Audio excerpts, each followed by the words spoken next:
হযরত আনাস রাদিয়াল্লাহু তাআলা আনহু বলেন, মদিনায় খেজুরের বাগান ছিল, এত পরিমাণ বাগান ছিল এক একজনের যে বৃষ্টি বাদলে কোনো খেজুর যদি পড়ে যেত তাহলে বোঝা যাইতো না যে এটা কোন বাগানের খেজুর পড়ছে, এটা কোন কার বাগানের, মানে এতটাই বাগান ছিল ভরপুর, একদম ঘন ঘন। মদিনার একজন ইয়েতিম ছিল, তার একটা ছোট্ট বাগান ছিল, অল্প কয়েকটা। তো সে চিন্তা করলো চতুর্দিকে বড় লোকদের বাগান বাড়ি, তে কোন দিন জানি আবার আমারটা ওদের বসাবসিতে আবার চলে যায়, বিলীন হয়ে যায়। ওই যে আছে না এই দেশের বড় লোকরা গরিবদের বাড়ি ঘর কি করে, বুলডোজার দিয়ে উড়াইয়া দখল করে। কথা বলুন ঠিক কিনা? আপনারাই তো শুনেন যে অনেকেই বলেন যে বাংলাদেশের বড় বড় যারা কোম্পানির মালিক কত গরিবরা যে বালুর নিচে ফালাইছে। কথা বলুন ঠিক কিনা? সারা দুনিয়া এদের আছে, ওইদিকে চোখ পড়ে না। ওই তার বাড়ির আশেপাশে তার বিশাল সম্পদের মাঝখানে যদি গেলে একটা বুড়ির ঝুপড়ি থাকে, ওইটা নেওয়ার জন্য পাগল হয়ে যায়। কথা বলুন ঠিক কিনা? এদের জিহ্বা লালসাটা এত বড়, তো পাগলের মতো। তো যাই হোক, তো ওই সাহাবী ছোট এতিম ভাবতেছে যে কোনদিন জানি আমারটা, তাই এক কাজ করি, আমি আমার বাগানটা আমি একটু এরিয়া দিয়ে দিই, বাউন্ডারি দিয়ে দিই, আমি একটু বেড়া দিয়ে দিই। গ্রামে বসে কি বেড়া বল, তো বেড়া দিতে গিয়ে দেখে আরেকজনের একটা খেজুর গাছ একদম উনার সীমানার কাছে আইসা একবারে উনার সীমানার উনার বাড়ির সামনে এমনি জুই গাছ। আমাদের সমাজে হয় না যে আপনার গাছ লাগাইছে না আপনার জায়গায়, এম লাগায় কোন জায়গায়, একদম শেষ সীমান্তে, মানে হ্যাঁ শেষ সীমান্তে লাগায়, বড় হইতে হইতে আরেকজনের সীমানায় চলে যায়। এরপরে গাছটা নিজের জমিনের দিকে আইলে দেয় না, দেয় ওই দিকে একটু। বলুন ঠিক কিনা? কারণ নিজের জমিনের দিকে দিলে তো নিজের ফসল নষ্ট হইব, এটা আর করে দেয় আগের থেকে। তো গিয়ে আরেকজনের ফসলকে নষ্ট হইতেছে, আরেকজনের ফসলের উপরে হ্যার গাছ, ওই বেটা এই গাছের নিচে কোনো ফসলই হয় না। এরকম আছে না নাই বলেন? আর যদি বলে ভাই গাছটা কাটেন, গাছ কি তোর মাথায় নাকি, আমার জায়গা আছে গাছ। তো গরিব থাকে, অনেকে দুর্বল থাকে, চিন্তা করে দাগ দরকার নাই, বিচার দিতে আবার কোন বিপদে পড়ি, অনেকেই আছে না এরকম সমাজে। কথা বলুন ঠিক কিনা? এরকম অসভ্যই তোর আগেও ছিল। তো এই ছোট্ট এতিম যখন বেড়া দিতে যাবে, তো দেখে ওর গাছটার জন্য বেড়া দেওয়া যায় না। তো কে বলছে ভাই, নাম ছিল ওই ব্যক্তির নাম ছিল আবু লুবাব, কে বলছে ভাই আপনার গাছটা আমাকে দান করেন, অথবা আপনি আমার কাছে বিক্রি করে দেন, তাহলে আমি সীমানাটা নির্ধারণ করব। না না না, দিব না, এটা আমার অনেক পছন্দের গাছ, হাজার হাজার গাছ আছে, সব কিছু এটা ভালোবাসা বেশি। বলেন তো এটা শয়তানের কাজ না? তো বললো যে আমার কথা যখন শুনে না, রসুলের দরবারে যাই। মসজিদে নববীতে রসুল বলেছেন, সাহাবা ইকরামদের নিয়ে গল্প করতেছেন।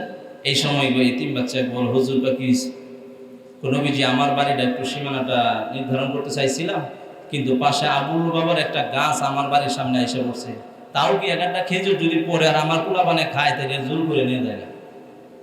তো হুজুর এই গাছটা যদি আমার একটু নিয়ে নিতেন, বিপদ থেকে আমি বাঁচতাম।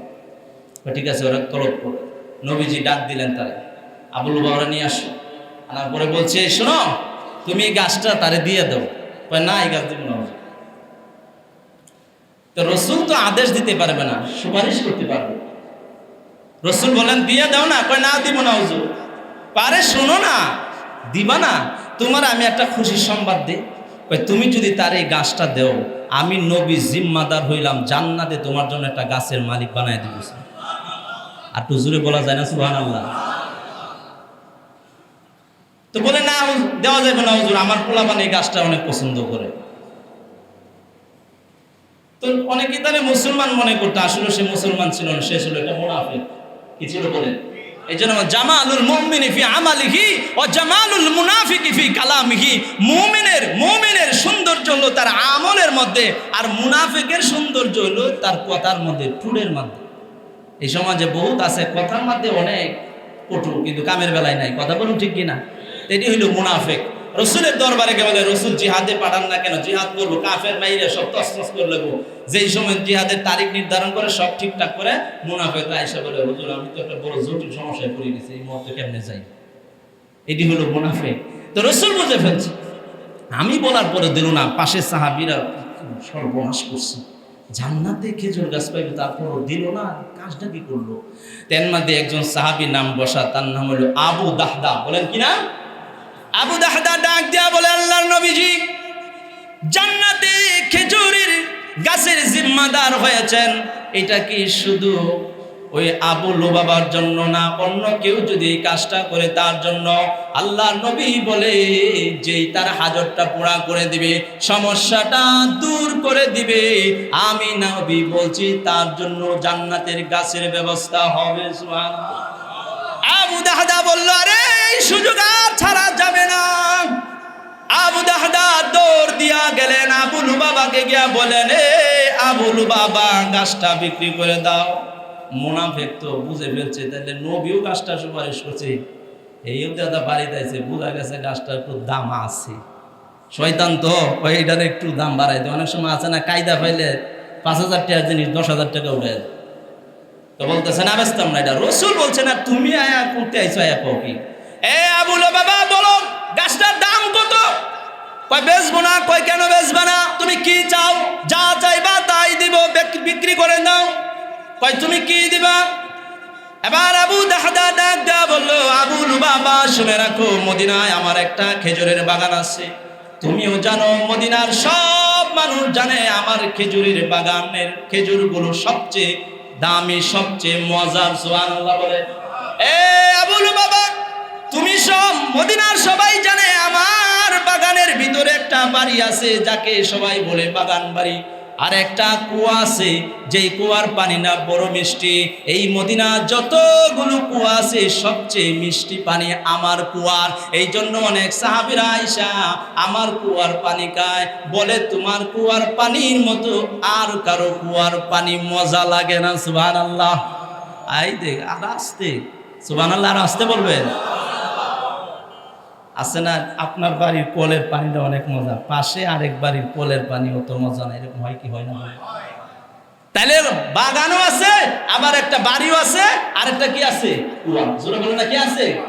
এ আবু লুবাবা, আমি আবু দাহদা বলছি, আমার বাগান কতগুলো গাছ আছে তুমি তো জানো। মুহাদ্দিসিনে কেরাম বলেন 600 গাছ ছিল। কয়শো? আরো জোরে বলেন, কয়শো? 600 খেজুরের গাছ আছে। আর তুমি জানো, ব্যবসায়ীরা অপেক্ষা করে কবে আবু দাহদার বাগানের খেজুরটা পাকবে, কারণ ওইটা বাজারে ওঠাইতে সাথে সাথে বিক্রি হয়ে যায়। সুবহানাল্লাহ। এ আবু লুবাবা, তোমার একটা গাছের বিনিময়ে আমি 600 গাছ বাগান বাড়ি কুয়াশো তোমারে দিয়া দিব, তুমি তোমার গাছটা দিয়ে দাও। আল্লাহু আকবার বলে। মুনাফেকে কয়, কি কো, মাথা ঠিক আছে নি? এক গাছের বিনিময়ে 600 গাছ দিবা, বাগান বাড়ি দিবা, আবার দিবা কুয়াশো, ঠিক আছে, ঠিক বলছো না পোল্টি মারবা? আবু দাহদা বলে, না, আল্লাহর নবীর সাহাবীরা কোনোদিন পোল্টি মারতে পারে না, জবান দিয়ে বলছি দিয়ে দেব। উপস্থিত লোকদেরকে সাক্ষী রাখো। ওই মুনাফেকে বলে, তোমরা সাক্ষী থাকো, পরে যেন সে পোল্টি না মারতে পারে, কারণ ওরা তো পোল্টি বাজ। মুনাফেকটা তো আলমারু ইয়াকিসু আলা নাফসি, যার মনে যেটা এটাই ফালতে উঠে, ওই তো পোল্টি মেরে অভ্যস্ত। কয় না জানি আবার আবু দাহদা পোল্টি মারে কিনা। সাথে সাথে চালাক তো, সবাই রে শোনো দিকে আসো। কয় কি? কয় তোমরা সবাই সাক্ষী থাকো, আমি একটা গাছ দিতাছি, সে আমার এই বাগান বাড়িটা দিতেছে, এজন্য পোল্টি না মারতে পারে, একটু সাক্ষী থাকো। ঠিক আছে, সাক্ষী। এবার লেনদেন ক্লিয়ার হয়ে গেল, 600 গাছ দিয়ে দিল, বাগানটা দিয়ে দিল। আর বিনিময় কয়টা গাছ আনছে বলেন? এবার আবু দাহদা খুশি মনে আল্লাহর নবীর দরবারে আসলো, বলে, ইয়া রাসূলুল্লাহ, গাছ কিনে ফেলছি। কয় কও কি? হয় কেমনে কিনছো? কয় আমার বাগান বাড়ির বিনিময়ে আমি গাছটা কিনেছি। নবী গো, এবার আপনি এতিম বাচ্চাকে ডাক দিয়ে দেন, তাকে দিয়ে দেন। কয় তুমি ডাক দিয়ে দাও। আবু দাহদা ওই এতিমের কাছে গিয়ে বলল, রে ভাই, গাছের মালিক আমি হয়েছে, আমি কিনছি, এই গাছটা তোমাকে আমি দিয়ে দিলাম, এখন থেকে তুমি তোমার তুমি এই গাছের মালিক। এবার তুমি তোমার বাড়ির সীমানা নির্ধারণ করে তুমি প্রাচীর করো, কোনো অসুবিধা নাই। আল্লাহর নবী বলেন, ওই সময় যখন আবু দাহদা নবীর কাছে সংবাদ দিল, গাছটা আমি কিনেছি 600 খেজুরের গাছের বিনিময়ে। আনাস রাদিয়াল্লাহু তাআলা আনহু বলেন, নবীজি আবু দাহদার শরীরে হাতটা বুলায় বলে, কাম মিন আদকিন রাদাহিন লি আবি দাহদা ফিল জান্নাহ। বাহ, কত চমৎকার, কত উন্নত, কত মজার, কত সুন্দর আবু দাহদা কাজ করেছে।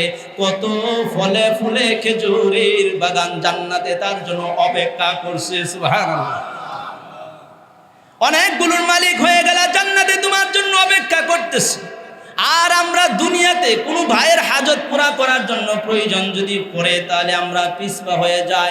বাড়ির রাস্তা দিয়ে আরেকজন যাইতে পারে না, সম্পদের অভাব নাই, রাস্তায় দিক দিয়ে দেয়।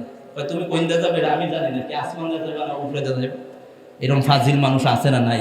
মাঝে মাঝে দেখেন না, প্রাচীর ঘুরে ফেলে, প্রাচীর টপকায় গরিবরা যায়, প্রাচীর টপকায় যায়, দেখেন না মাঝে মাঝে এগুলো হয় না? সারা দুনিয়া আছে। আরে একবার চিন্তা কর না, মরলে তো বেটা তুই 2 জায়গাও পাইবে না, এত বাহাদুরি কি লাভ? কথা বলুন ঠিক কিনা? সাহাবায়ে কেরাম কিভাবে আঁকড়িয়ে ধরেছেন। আল্লাহ রাসূল সাল্লাল্লাহু আলাইহি ওয়াসাল্লাম হাদিস শরীফে বলছেন, মান কানা ফি হাজাতি আখিহি কানা আল্লাহু ফি হাজাতিহি। যে নবী বলেন, যে ব্যক্তি তার ভাইয়ের হাজত পুরা করবে, আল্লাহ তার হাজত পুরা করে দেবে। সুবহানাল্লাহ বলে আল্লাহ রাসূল সাল্লাল্লাহু আলাইহি ওয়াসাল্লাম বলেন যে মান ফাররাজা আন মুসলিমিন কুরবাতান ফাররাজাল্লাহু আনহু কুরবাতান মিন কুরবাতিন ইয়াউমাল কিয়ামা।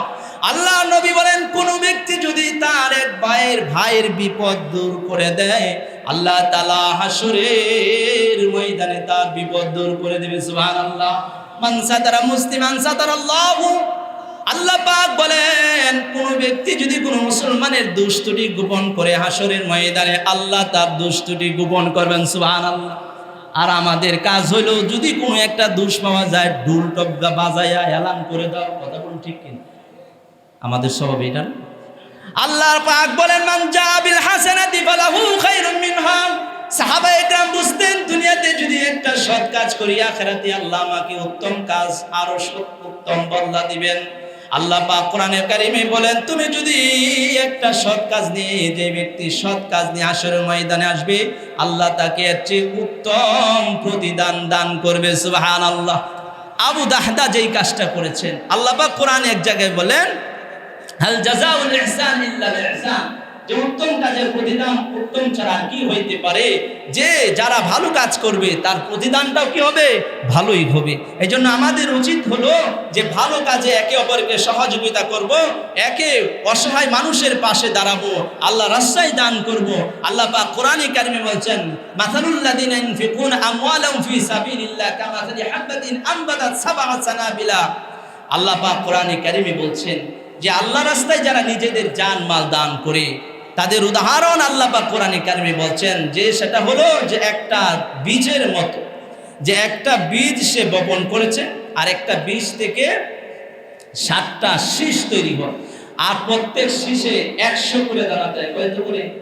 100 করে। তাহলে 700 নেকি পাইব। সুবহানাল্লাহ। আমাদের মতে এগুলি তো কাজ করে না।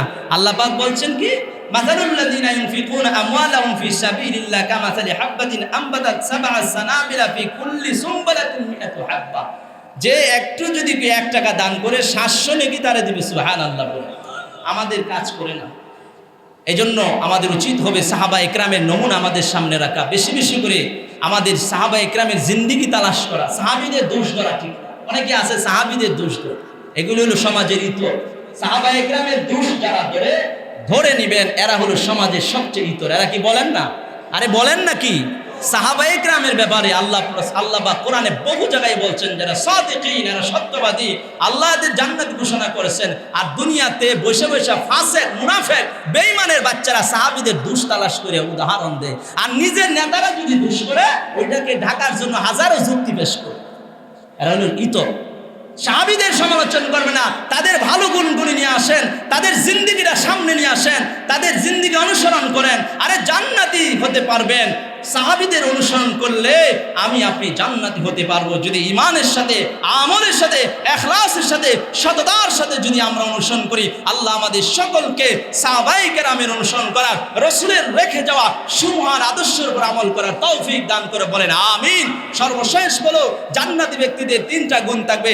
অন্যতম গুণ হলো আল্লাযীনা ইনফিকুনা ফিস সাররাই ওয়াদ দাররাই। যারা অসচ্ছ অবস্থায় আল্লাহর রাস্তায় দান করে। আল্লাহ পাক বলেন, জান্নাতি গুণের মধ্যে অন্যতম গুণ হলো তাদের থাকবে যারা দান করবে অসচ্ছ অবস্থায়, স্বচ্ছ অবস্থায়, দরিদ্র অবস্থায়, ধনী অবস্থায় দান করবে। আল্লাহ আমাদের সকলেরকে আল্লাহ পাকের কোরআন মোতাবেক জিন্দেগি যাপন করা তৌফিক দান করবেন আমিন। ওয়া আখির দাওয়ানা আলহামদুলিল্লাহি রাব্বিল আলামিন।